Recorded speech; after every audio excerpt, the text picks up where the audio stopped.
नमस्कार, आप देख रहे हैं बात बोलेगी। मेरा नाम है त्रिलोचन भट्ट और मैं करता हूं सरकार की नहीं सरोकारों की बात। लोकसभा चुनाव संपन्न हो चुके हैं, मतदान हो चुका है। मतदान बहुत कम हुआ है, इसको लेकर तरह तरह की चिंताएं जताई जा रही हैं। हम देहरादून में बैठ के तमाम पूरे पहाड़ का आकलन करते रहे, लेकिन आज मेरे साथ ऐसे व्यक्ति मौजूद हैं जो लगातार पहाड़ों में थे, पौड़ी संसदीय सीट पर लगातार काम कर रहे थे और उनके पास इस चुनाव के कई सारे अनुभव हैं जो आज हम साझा करने वाले हैं। मैं बात कर रहा हूं श्री इंद्रेश मैखुरी जी की। इंद्रेश मैखुरी जी को आप जानते हैं, CPI-ML के राज्य सचिव हैं। मोदी राज में भी जो थोड़े बहुत एक्टिविस्ट बाकी रह गए हैं उनमें उनका नाम पहले नंबर पे आता है, कम से कम उत्तराखंड में। तो हम इंद्रेश मैखुरी जी से जानेंगे क्या क्या पहाड़ों के मुद्दे रहे इस बार और क्या संभावनाएं इस बार बन रही हैं। तो सीधे चलते हैं इंद्रेश मैखुरी जी के पास। मैखुरी जी, आपका स्वागत है बात बोलेगी में। धन्यवाद। तो क्या रहा आपका अनुभव इस चुनाव अभियान में? देखिए, पौड़ी संसदीय सीट में खासतौर पर चमोली जिले का जो हिस्सा है वहां चुनाव अभियान में मैं रहा। उसके अलावा रुद्रपुर में गया, हल्द्वानी में गया, अल्मोड़ा भी में गया। और चुनाव में मैंने देखा कि पहली बार लोगों का पिछले 10-1 बरस से पहली बार बहुत मुखर रूप से लोगों का गुस्सा दिखाई दे रहा था। और जो ये बात थी कि राजनीतिक पार्टियों से ज्यादा जनता चुनाव में बदलाव चाहती है, लोगों की आकांक्षा है कि बदलाव हो, लोग चाहते हैं बदलाव। तो ये जमीन पर बहुत साफ तौर पर दिखाई दे रहा था। खास तौर पर रोजगार का सवाल, जो अग्निवीर का सवाल जुड़ा हुआ, क्योंकि हमारे यहाँ पहाड़ में तो फौज बड़ी महत्वपूर्ण चीज रही हमेशा से। 1887 में गढ़वाल राइफल बना और 1887 से पहले लोग फौज में भर्ती होने जाते रहे।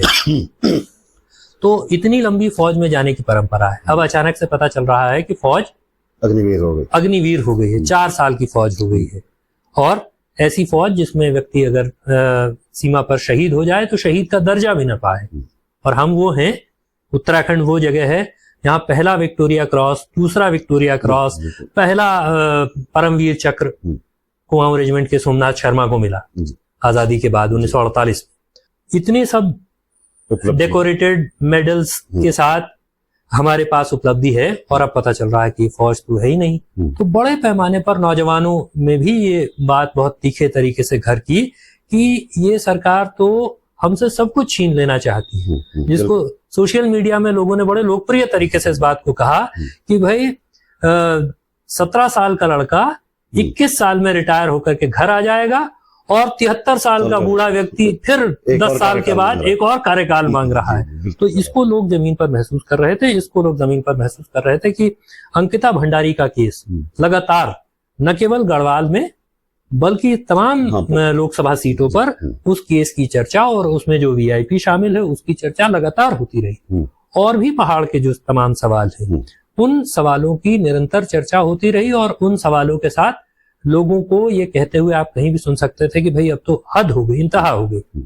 इसमें एक रोचक किस्सा मैं आपको सुनाता हूँ। हमारे एक मित्र हैं, तो उन्होंने मुझे कहा कि भाई मेरे पिता जो रिटायर्ड टीचर हैं, बुजुर्ग आदमी हैं और लगातार वो जो गोदी मीडिया है उसके प्रभाव में है। तो वो रोज डिनर टेबल पर शाम को खाते वक्त लगातार बहस होती और लगातार पिता जो है वो पिता और पुत्र में बहस होती थी। पिता जो है पोजीशन लिए हुए हैं कि नहीं साहब वो गोदी मीडिया तो सब सच बता रहा है, जो भी है वही सब कुछ सच बता रहा है। लेकिन जैसे जिस दिन चुनाव आया तो वो कह रहे हैं कि मैंने अपने पिता से पूछा कि फिर क्या इरादा है वोट देने जाने से पहले। बोले नहीं, वोट तो गणेश गोदियाल को देना है। क्यों? कि नहीं, आदमी तो वही सही है। तो ये भी एक इस तरह का ट्रांसफॉर्मेशन, इस तरह का बदलाव लोगों के भीतर हुआ। लोगों ने समझा कि अच्छे से मुद्दों की बात हो रही है, वो मुद्दे उठाए जा रहे हैं और उनको जो आदमी उठा रहा है तो उसके पक्ष में वोट देना है। और इस संसदीय सीट के अलावा भी बाकी संसदीय सीटों में भी जनता का गुस्सा जितना था, लोग जितने गुस्से में थे, उसमें ये हो सकता है कि वो गुस्सा अगर रिफ्लेक्ट करे पूरी तरह से, अगर लड़ने वाली पार्टी इस बात में कामयाब रही हो कि जनता के गुस्से को बांध सके, तो निश्चित ही एक नए तरह का बदलाव होगा। और मैं ये भी समझता हूं कि इसमें ये भी नोट करने वाली बात है कि जब यहाँ चुनाव शुरू हुआ तो उससे पहले यहाँ लोग मान रहे थे एक तरफा मुकाबला है और इसमें कांग्रेस ने करीब करीब हाथ खड़े किए। इसमें हम भी ये मान करके चले कि बाकी देश के बारे में हमको पता चल रहा था कि बाकी देश में कहाँ कहाँ लड़ाई है, कितना संघर्ष है, लेकिन यहाँ हम भी मानते थे कि भाई यहाँ तो क्या होना है, यहाँ तो भाजपा ने जो बनाया हुआ है। एक सर्वे आया था बीच में, उसमें बाकी राज्यों में तो कम हो रही थी, उत्तराखंड की 5 सीटें उस सर्वे में बीजेपी के पास थी। तो वो सर्वे मैंने भी देखा, और उसको देख करके मुझे महसूस हुआ कि ये सर्वे असल में वो चुनाव से पहले वाली धारणा पर कायम है। लेकिन जैसे जैसे यहाँ लोकसभा का चुनाव ऊपर चढ़ा तो धीरे धीरे हमने देखा कि न केवल पौड़ी लोकसभा सीट पर बल्कि बाकी लोकसभा सीटों पर भी धीरे धीरे करके कैंपेन ने, अभियान ने गति पकड़ा, विपक्ष का अभियान अपने चरम पर चढ़ा, और उसके परिणाम भी रिफ्लेक्ट होंगे, वो परिणाम में दिखाई देगा 4 जून को। मैं ये पूछ रहा था कि जैसे कि उत्तराखंड को एक तरह से सांप्रदायिकता की प्रयोगशाला बना दिया था, लव जिहाद हो गया, लैंड जिहाद हो गया, पुरोला, धारचूला और क्या कहते हैं ये यूसीसी सारा किया गया, इसीलिए किया गया। तो इसका मतलब इन्होंने कहीं काम नहीं किया या किया थोड़ा बहुत? नहीं, ये जो सांप्रदायिकरण का प्रयोग है, और ये प्रयोग उस समय भी चला, इससे पहले ये सारी भूमिका तो इसीलिए बनाई जा रही थी ताकि इसका चुनावी लाभ हासिल किया जा सके। क्योंकि ये तो है ही कि जब लोग बंटे तो भाजपा बढ़ेगी, लोगों का बंटना जरूरी है उनके बढ़ने के लिए, ये अनिवार्य शर्त है। लोग नहीं बंटेंगे तो वो नहीं बढ़ेंगे, ये तय है। तो ये सब तो लव जिहाद, यूसीसी, लैंड जिहाद, ये सब इसीलिए किया जा रहा था कि इससे चुनावी फसल काटी जा सके। लेकिन पूरे चुनाव में इन मुद्दों को विपक्ष की तरफ से तो छोड़िए, लेकिन उस तरफ से भी इन मुद्दों पर उस तरह से आवाज नहीं आई। वो विपक्ष के खिलाफ कुछ अनर्गल बोलते रहे, ये सब किया जाता रहा। ऊपर से जरूर ये कोशिश थी प्रधानमंत्री जी की तरफ से कि सांप्रदायिक ध्रुवीकरण हो, उनकी सारी भाषा उसी के इर्द गिर्द केंद्रित थी। लेकिन यहाँ ये साफ तौर पर दिखाई दे रहा था कि जनता के रोटी रोजगार के मुद्दे, उनके शिक्षा स्वास्थ्य के मुद्दे वो ज्यादा बड़े हो गए, वो ज्यादा मुखर हो गए। और उसमें देखिए ये भी थोड़ा सा नोट करना चाहिए कि कैसे दिखाई देता है कि परिणाम में या जनता के गुस्से से जो घबराहट पैदा होती है। भारतीय जनता पार्टी ने अपने 2 सिटिंग एमपीज बदल दिए। बिल्कुल। तीरथ सिंह रावत जो मुख्यमंत्री भी रहे थे, और निशंक जी जो पूर्व मुख्यमंत्री थे और केंद्र में मंत्री भी रहे थे, उन दोनों को बदल दिया। तो ये तो इस बात की स्वीकारोक्ति है कि भाई ये लोगों ने ठीक से काम नहीं किया, इसलिए इनको नकारा थे, इनके खिलाफ गुस्सा था। भाजपा का ये तौर तरीका है, वो गुजरात से ये प्रयोग लेकर के आए हैं कि एंटी इनकम्बेंसी हो तो वो स्थानीय स्तर पर प्रत्याशी बदल दो। तो ये एंटी इनकम्बेंसी यहां तक तो वो स्वीकार कर रहे थे, उन्होंने बदल दिया। और 2 संसदीय सीटों में नैनीताल में अजय भट्ट जी जो केंद्रीय मंत्री थे अब तक, उन्होंने मंच से कहा कि मेरी गलतियों की सजा मोदी जी को नहीं मिलनी चाहिए। तो इसका मतलब है कि गलतियों की सजा मिलने की संभावना दिखाई दे रही थी। और बाद में मैं अल्मोड़ा आया तो लोगों ने कहा कि नहीं, अल्मोड़ा वाले भी यही कह रहे थे कि उनकी गलतियों की सजा मोदी जी को नहीं मिलनी चाहिए। अब भाई गलती करने के लिए उनको मोदी जी ने नियुक्त किया हुआ है ना? तो जब गलती करने के लिए मोदी जी ने नियुक्त किया है तो गलती की सजा वो भी पाएंगे, तो उसकी सजा मोदी जी को भी मिलेगी। तो ये सजा पाने की आशंका यदि दिखाई दे रही है और ये मंच से कह रहे हैं कि मेरी गलतियों की सजा मत देना, भाजपा के प्रदेश अध्यक्ष मंच से रो रहे हैं, आंसू बहा रहे हैं। हम तो इतने सालों से जानते हैं महेंद्र भट्ट जी को, 2002 से निरंतर हमने उनको देखा, आज तक किसी मंच पर नहीं देखा कि भावुकता जैसी कोई चीज उनके पास है भी कि नहीं है, इसके बारे में भी संदेह है। तो अचानक वो अगर रोते हुए दिखाई दे रहे हैं, माफी मांगते हुए दिखाई दे रहे हैं, तो समझिए कि वो 400 पार के गुब्बारे की हवा यहाँ से निकलना शुरू हो गई। अच्छा, ये जोशीमठ में ये शायद रो रहे थे जी। तो जोशीमठ में सिटिंग विधायक जो है अपने विधायकी छोड़ के भंडारी जी वापस आ गए, वो इसमें बीजेपी में आ गए। तो इसका क्या असर रहा वहां पे? आप जोशीमठ में क्योंकि गए हैं, मेरे समझ से आपने देखा, तो क्या असर रहा? उनका कुछ फायदा मिला बीजेपी को या नुकसान हुआ? नहीं, बीजेपी को ये भी अपने आप में इस चुनाव में अलग तरह की बात थी। राजेंद्र भंडारी कोई पहली बार पार्टी नहीं बदल रहे थे, है ना? 2007 में उन्होंने नंदप्रयाग विधानसभा सीट से निर्दलीय चुनाव लड़ा और वो चुनाव जीते, और उसके बाद खंडूड़ी जी की सरकार में वो मंत्री हुए, फिर निशंक जी की सरकार में मंत्री हुए, फिर खंडूड़ी जी की सरकार में मंत्री हुए, लगातार 5 साल रहे। हाँ, 5 साल। और 2012 आते आते वो वापस कांग्रेस में आ गए और उन्होंने कहा मेरी घर वापसी हुई है, मैं तो अपने घर वापस आ गया हूं। फिर उसके बाद से 12 साल वो कांग्रेस में रहे। हमारे यहाँ एक पुरानी कहावत है कि 12 साल में तो घूरे के दिन भी फिरते हैं, तो उनके भी शायद कुछ फिर गए। अब दिन फिरे या कुछ और फिरा पता नहीं, लेकिन जिस तरह से रातों रात उन्होंने पाला बदला। हाँ, मतलब उन्हीं कपड़ों में खास बात यह है कि एक दिन पहले उन्हीं कपड़ों में वो भाषण दे रहे थे कि हमें भी खरीदने की कोशिश की, हमारे पास स्वाभिमान था नहीं गए, और दूसरे दिन वही जैकेट और वही टी शर्ट पहन के वो भाजपा का पट्टा डाले हुए थे। वो स्वाभिमान का भाषण 12 घंटे भी नहीं चला। लेकिन आश्चर्यजनक रूप से जिस पार्टी को छोड़ करके वो गए, उस पार्टी ने उनका नुकसान नहीं महसूस किया, बल्कि उस पार्टी में लोगों ने महसूस किया कि उनके सीने पर रखा हुआ बड़ा भारी पत्थर हटा दिया गया। और जहां वो गए उस पार्टी में लोगों के भीतर भारी गुस्सा, इसको लेकर के आक्रोश। और उनके एक पुराने नेता ने, नौजवान नेता हैं लेकिन पुराने नेता हैं, जो नगर पालिका के लगातार वार्ड मेंबर रहे हैं, जो उनके युवा मोर्चा के जिला अध्यक्ष रहे हैं, बहुत महत्वपूर्ण जिम्मेदारियों में उनको रखा गया था, सक्रियता पूर्वक वो पार्टी को डिफेंड करते थे। उन्होंने उस दिन भी फेसबुक पर लिखा पोस्ट कि मैं तो इस आदमी की जिंदाबाद नहीं कर सकता, और उसके बाद उन्होंने फेसबुक में लाइव आकर के कहा कि इस आदमी की जिंदाबाद तो नहीं की जा सकती, ये पार्टी के भीतर कार्यकर्ताओं की उपेक्षा है, उनकी कोई पूछ नहीं है, इसका मतलब कि किसी को भी आप ले आएंगे। तो वहां बहुत जबरदस्त गुस्सा दिखाई दिया।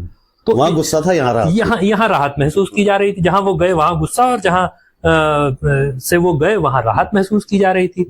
और अगर आप देखें तो उनके बॉडी लैंग्वेज पर भी इसका असर देखा जा रहा था। अभी लगता है कि जैसे करके वो बोल रहे हैं तो उनके दिमाग और जुबान का कनेक्शन थोड़ा अलग अलग चल रहा है। इसलिए दिल्ली जब वो शामिल हो रहे थे तब वो जेपी नड्डा का नाम ठीक से नहीं बोल पाए, अमित शाह का भी वर्णन वो ठीक से नहीं कर पाए लिखे हुए कागज। और जब वो वहां जोशीमठ की सभा में 1 मिनट उनको बोलने को मिला, 1 मिनट 22 सेकंड बता रहा था, तो 1 मिनट 22 सेकंड में भी उन्होंने मुख्यमंत्री का नाम गलत बोला। अब ये जाने के पीछे का जो लॉजिक है, असल में जो लोग जा रहे हैं, बड़े पैमाने पर लोग जा रहे हैं, तो जिनको कल तक भाजपा भ्रष्टाचारी कहती थी पूरे देश में, उन सबको इकट्ठा कर रही है अपने यहाँ।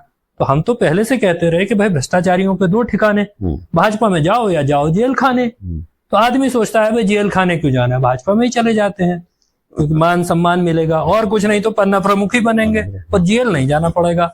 तो ये इन सबों के केस में ये मामला है कि भ्रष्टाचारियों को भाजपा ने इकट्ठा करने का अभियान चलाया है, और इसलिए भाजपा को आप आज के दिन पर भ्रष्टाचारी जुटाओ पार्टी भी कह सकते हैं, बीजेपी तो वो कर रही है। उसी क्रम में वो लाए गए, लेकिन उसका नुकसान होगा, जिसको अंग्रेजी में कहते हैं कि बूमरांग हो गया, उल्टा पड़ गया दांव। अच्छा दोस्तों, एक बात मैं ये पूछ रहा था कि आप इंडिया गठबंधन के हिस्से हैं, इसी रूप में आप लगातार प्रचार में थे, और जो आपने मुद्दे गिनाए जैसे रोजगार का मुद्दा, अंकिता भंडारी का मुद्दा, ये तमाम मुद्दे थे, लेकिन कुछ ऐसे मुद्दे मेरे दिमाग में जो कहीं नहीं उठाए गए, जबकि बहुत जरूरी मुद्दे हैं। जैसे उत्तराखंड में ये तो लगातार कहा जा रहा है फसलें बंदर खत्म कर रहे हैं, सुअर खत्म कर रहे हैं, ये कहीं मुद्दा नहीं था। जो तमाम, आज की भी एक खबर थी, एक बच्ची को जो है गुलदार ने खा लिया, मार दिया, तो ये मुद्दा कहीं मुझे दिखा नहीं। और पर्यावरण का सबसे बड़ा मुद्दा जो है, बुरी तरह से प्रभावित हो रहा पर्यावरण, ये कहीं उसमें नहीं आए, चर्चा में नहीं आई मुद्दे, ऐसा नहीं। ये इशू बना, और हम लोगों ने तो जो अपनी पार्टी भाकपा माले की तरफ से भी पर्चा निकाला, उसमें ये मुद्दे थे, और इंडिया गठबंधन की तरफ से भी जो संयुक्त पर्चा एक निकला, उस पर्चे में भी ये जंगली जानवरों का आतंक, पहाड़ में फसलों की तबाही, जमीन की बेरोक-टोक बिक्री का सवाल, ये सब, और इसकी अतिरिक्त ये धार्मिक विभाजन की राजनीति, और धार्मिक विभाजन की राजनीति के साथ साथ जातीय उत्पीड़न की बढ़ती घटनाएं, जो 2016 में बागेश्वर में चक्की छूने से दलित की हत्या होती है, उसके बाद कुर्सी पर बैठने से के लिए दलित की हत्या होती है, उसके बाद दलित लड़कियों के साथ उत्पीड़न के केस होते हैं, और फाइनली जगदीश चंद्र हत्याकांड तक पहुंचता है। और जगदीश चंद्र हत्याकांड में आप देखिए पूरे स्टेट का किस तरह का रोल है, राज्य की सरकार का किस तरह का रोल है, कि मुख्यमंत्री न तो सहानुभूति प्रकट करते हैं, न सहानुभूति में बयान देते हैं, और न किसी मुआवजे की घोषणा जगदीश चंद्र के परिवार के लिए करते हैं। तो ये बहुत साफ साफ जातीय भेदभाव, न केवल जीते जी था, बल्कि हत्या के बाद भी राज्य ने उनके साथ जातीय भेदभाव किया। तो हम लोगों ने इसको मुद्दे के तौर पर जितनी जगह सामने लाना संभव था, प्रेस कॉन्फ्रेंसेस के जरिए, पर्चे के जरिए, हमने कोशिश किया कि ये बातें सामने आए। जोशीमठ का सवाल वो सामने आए मुद्दे के तौर पर, वो सभाओं में भी बोला गया, और वो पर्चों में भी आया लगातार, तो उसको हम लोग प्रचार में ले गए। अब आप स्टार प्रचारक के रूप में, सुना बिहार जा रहे हैं, तो क्या रहेगा बिहार में, क्या परफॉर्मेंस रहेगी पार्टी की और इंडिया गठबंधन की? देखिए, बिहार में पिछले लोकसभा चुनाव में एक तरह से एक तरफा किस्म का परिणाम था, और अब की बार वो परिणाम एक तरफा नहीं रहने जा रहा है। वहां इंडिया गठबंधन ने बहुत उसके भीतर सीटों की शेयरिंग में भले ही बहुत स्मूथ मामला नहीं रहा, लेकिन उसके बावजूद इंडिया गठबंधन एकजुट होकर के चुनाव लड़ रहा है। बिहार में एक बड़ी रैली हुई थी पिछले दिनों, कल झारखंड में भी एक बड़ी रैली इंडिया गठबंधन की हुई है, जबरदस्त रैली, विपक्ष के तमाम नेता उसमें मौजूद थे। तो बिहार के भीतर जो गरीबों की, मेहनत कशों की दावेदारी का सवाल है, उसकी लड़ाई की अगवा ताकत हमारी पार्टी भाकपा माले है, और वहां 3 सीटों पर हम लोग लोकसभा के चुनाव लड़ रहे हैं। उसमें आरा हमारी परंपरागत सीट है, काराकाट में हम लोग लड़ रहे हैं, और नालंदा में हम लोग लड़ रहे हैं। उसके अलावा झारखंड में कोडरमा सीट है, जहां हम लोगों के जो बगोदर के विधायक हैं विनोद कुमार सिंह, वो चुनाव लड़ रहे हैं। इसके अलावा एक उपचुनाव हमको और लड़ना पड़ रहा है विधानसभा का, क्योंकि ये पूरे देश में जो पैटर्न है कि विपक्ष के नेताओं को खरीदने की कोशिश करो, उनको तोड़ने की कोशिश करो, और जो न टूट सके उसको फर्जी मुकदमे में सजा करवा करके जेल भिजवा दो। तो हमारे अगियाओं के नौजवान विधायक थे मनोज मंजिल, और मनोज मंजिल को सब लोग जानते हैं कि सड़क पर स्कूल आंदोलन से लेकर के और लॉकडाउन के दौरान और बाकी समय में अस्पतालों की व्यवस्था से लेकर तमाम सवालों पर सड़क पर से लेकर के और विधानसभा के भीतर लड़ने वाला नौजवान विधायक। तो उनको एक फर्जी केस में फर्जी तरह से बिना किसी सबूत के, बिना किसी चीजों के सजा करवा दी गई। तो एक उपचुनाव हमको वो भी लड़ना पड़ रहा है। तो लेकिन हमारी पार्टी चूंकि गरीबों की, मेहनत कशों की, मजदूरों, किसानों की पार्टी है, और उन्हीं के दम पर, उन्हीं के सहयोग से चुनाव लड़ती है, तो बिहार में हम लोग कोशिश करेंगे कि भाकपा माले का लाल झंडा, उसकी दावेदारी, गरीबों की दावेदारी संसद के भीतर भी दिखाई दे। इसके लिए पार्टी लगातार कोशिश कर रही है, और उसके लिए जन गोलबंदी से लेकर के बाकी चुनावी अभियान में भी हम लोग लगे हुए हैं। अच्छा, आपने अभी अभी जो है एक चिट्ठी लिखी है पौड़ी के निर्वाचन अधिकारी को, और आपने आरोप लगाए हैं कि चुनाव आचार संहिता का उल्लंघन हुआ। इस तरह की क्या क्या बातें हैं, क्या मामला है? देखिए, इस पूरे चुनाव में केंद्रीय चुनाव आयोग की भूमिका सवालों के घेरे में है। लगातार विपक्ष के नेताओं को घेराबंदी करने की वो कोशिश करता रहा है। एक तरह से लगता है कि सत्ता पक्ष की तरफ से ही चुनाव आयोग बैटिंग कर रहा है। और उस चिट्ठी का जिक्र करने से पहले मैं आपको बताऊं कि हमने देहरादून में देखा कि बड़े बड़े फ्लैक्स लगे हुए हैं। फिर जिस दिन देहरादून से मैं ऊपर की तरफ गया तो मैंने देखा कि सारे रास्ते भर, यहाँ तक कि देहरादून और ऋषिकेश के बीच में जो 7 मोड़ वाला जंगल है, उस जंगल में भी फ्लैक्स लगे हुए हैं भाजपा के प्रचार। कई लोगों ने सोशल मीडिया पे तस्वीरें भी डाली हैं उसकी। और उसके बाद आगे मैं बढ़ता रहा तो एक तो सबसे मजेदार बात थी कि यहां से लेकर श्रीनगर तक फ्लैक्स की, वो श्रीनगर तक जो फ्लैक्स लगे हुए हैं उनकी संख्या 10 थी। और मैं कर्णप्रयाग से रुद्रपुर तक चला गया, तब भी फ्लैक्स की संख्या 10 ही थी। अच्छा, तो 10 से 11 नहीं हो रहा था, सब जगह फ्लैक्स की संख्या 10 थी। उसके अतिरिक्त बहुत सारों पर प्रिंट लाइन नहीं था। ये अपराध है, संगीन अपराध है कि प्रिंट लाइन ना हो। तो बिना पर्चा पोस्टर जो भी है, पर्चा पोस्टर, और संख्या भी होती है। संख्या भी, तो संख्या तो 10 थी, मैंने आपको कहा। अच्छा, 10। अच्छा, यहाँ देहरादून से कर्णप्रयाग तक और कर्णप्रयाग से रुद्रपुर और अल्मोड़ा तक संख्या 10 ही थी। 10 से ऊपर संख्या नहीं बढ़ रही थी। जो दर्ज थी उसमें, हाँ, जो संख्या उन फ्लैक्स में, मोदी जी के फ्लैक्स पर जो लिखी हुई थी, तो वो संख्या थी 10। तो इसके अलावा प्रिंट लाइन नहीं थी, तो ये भी संगीन अपराध है। दूसरा क्या हुआ कि जब मैं यहां से चला तो कुछ फ्लैक्स पर मैंने देखा कि अनुमति लगी हुई है कीर्तिनगर के आसपास। अच्छा। और कीर्तिनगर का पुल पार करने के बाद जैसे ही श्रीनगर के इलाके में प्रवेश किया तो सामने एक फ्लैक्स दिखाई दे रहा था जिस पर कुछ अनुमति जैसा कागज लगा हुआ था। तो मैंने जाकर के देखा तो उस पर श्रीनगर में टिहरी जिले की अनुमति थी। अच्छा। 4 कदम आगे बढ़े, फिर एक फ्लैक्स था जिस पर अनुमति चिपकी हुई थी, उस पर पौड़ी जिले के बजाय रुद्रप्रयाग जिले की अनुमति थी। तो पौड़ी गढ़वाल में, पौड़ी जिले में फ्लैक्स लगा हुआ है और उस पर अनुमति टिहरी और रुद्रप्रयाग की अनुमति है। जाहिर सी बात है कि अनुमति का कागज सिर्फ भ्रम के लिए लगाया गया है, वो अनुमति वास्तविक है नहीं। इस सब का फोटोग्राफी करके उसका प्रॉपर तरीके से शिकायत मैंने राज्य के मुख्य निर्वाचन अधिकारी को ईमेल किया और केंद्रीय चुनाव आयोग को भी ईमेल किया। चुनाव खत्म हो गया है, उन 2 चिट्ठियों का क्या हुआ अब तक पता नहीं। ये तो एक प्रकरण है। दूसरा प्रकरण जिसका आप उल्लेख कर रहे हैं तो चुनाव में आप जानते हैं कि आप वोट देने गए, मैं वोट देने गया, तो बहुत ही कड़ाई से कहा गया कि नहीं, मोबाइल फोन बाहर रखें। हाँ, बिल्कुल हमसे अंदर बाहर रखवाया गया। हाँ, अंदर किसी तरह की फोटोग्राफी नहीं होगी, कुछ नहीं होगा। लेकिन चुनाव प्रक्रिया चल रही थी, उसी दौरान हमने देखा कि भाजपा के जो गढ़वाल संसदीय सीट के प्रत्याशी हैं, उनका वीडियो दिखाई दे रहा है, वो भी पोलिंग बूथ के अंदर। तो अगर ये पाबंदी है तो सबके लिए होगी। आदर्श चुनाव आचार संहिता में लिखा हुआ है कि ये ऐसा करना की अनुमति नहीं है। दूसरा, जो जनप्रतिनिधित्व अधिनियम है, यानी पीपल्स रिप्रेजेंटेशन एक्ट 1951 है, उसकी धारा 128(2) में भी ये दंडनीय अपराध है, 3 महीने की सजा है।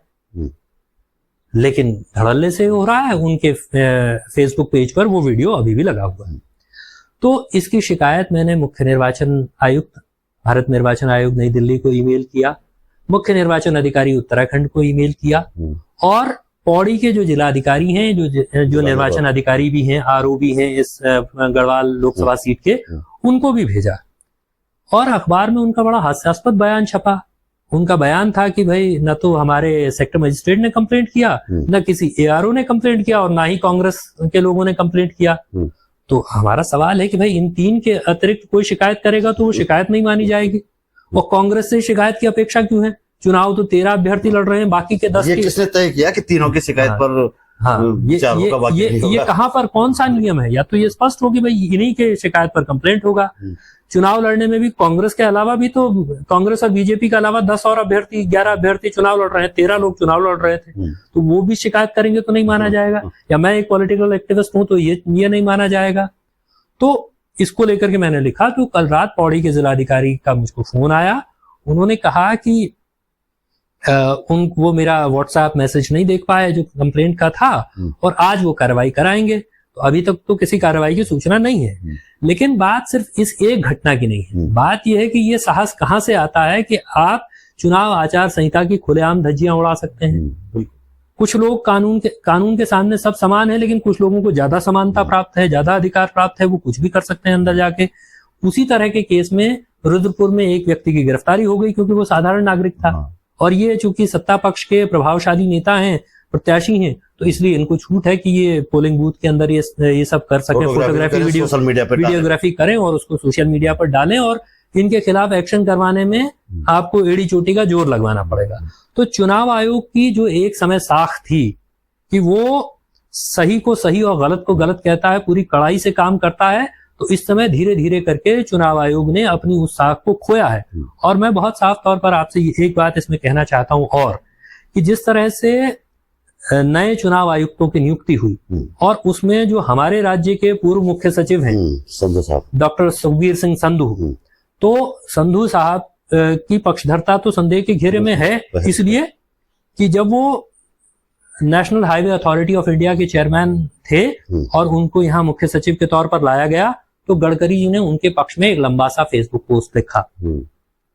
एक दूसरा, जब वो यहाँ मुख्य सचिव थे तो विपक्ष के लोगों ने, विपक्ष के विधायकों ने निरंतर ये शिकायत किया कि संधू साहब विपक्ष के विधायकों का सम्मान नहीं करते हैं, ठीक से बात नहीं करते हैं। फोटो छपे जिसमें विधायक उनको ज्ञापन दे रहे हैं, सत्ता पक्ष के विधायक, और वो कुर्सी से खड़े होने का कष्ट नहीं उठा रहे हैं। तो ऐसा आदमी यदि चुनाव आयुक्त होगा तो क्या एकाएक निष्पक्ष हो जाएगा? तो नहीं होगा। तो केंद्रीय निर्वाचन आयुक्त की और चुनाव की प्रणाली में उसकी भूमिका पर लगातार संदेह है, लगातार संशय है, और यदि स्वतंत्र निष्पक्ष साफ सुथरा चुनाव होना है तो केंद्रीय निर्वाचन आयोग की भूमिका को ठीक किया जाना होगा।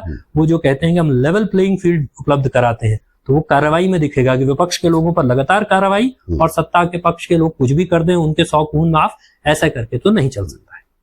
इंद्रेश मैखुरी जी लगातार जनसंघर्षों के साथ ही बेबाक टिप्पणियों के लिए और निर्भीक टिप्पणियों के लिए भी जाने जाते हैं। उम्मीद करेंगे वो आगे भी हमारे साथ बातचीत में शामिल होंगे। आपका बहुत बहुत धन्यवाद बात बोलने के लिए, आपने टाइम दिया। नमस्कार।